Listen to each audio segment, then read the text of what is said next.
علی رسولہ الکریم اما بعد فاعوذ باللہ من الشیطان الرجیم بسم اللہ الرحمن الرحیم۔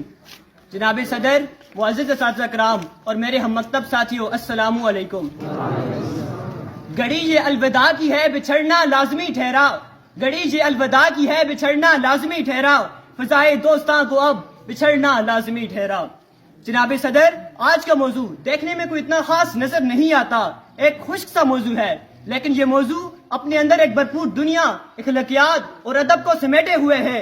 آج اس موضوع کی روشنی میں اپنے دوستوں کو پیغام دینا چاہتا ہوں کہ آج ہم اپنی زندگی کے 10 سال یعنی ایک وسیع عرصہ، ایک بہترین جگہ جسے لوگ سکول کے نام سے جانتے ہیں، گزار چکے ہیں۔ ہر طالب علم جب اپنا بچپن گزار کر اپنی عملی زندگی میں جاتا ہے تو اسے اپنی اسکول کی زندگی بہت یاد آتی ہے۔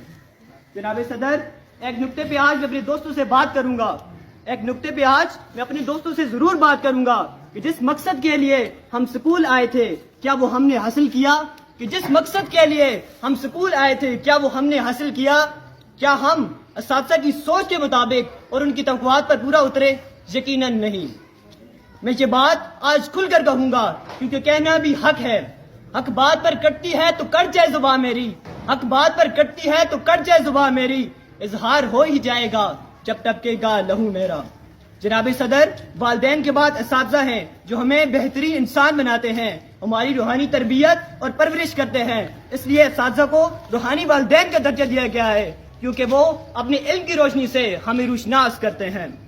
میرے نزدیک علم کی ڈیفینیشن کچھ اس طرح ہے: عبرت بننے سے پہلے عبرت پکڑنے کا نام علم ہے جو ہمیں اپنے اساتذہ سے ملتا ہے۔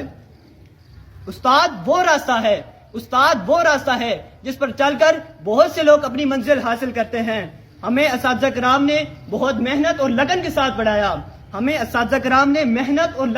پڑھایا، جس کا جتنا بھی شکریہ ادا کیا جائے وہ کم ہے۔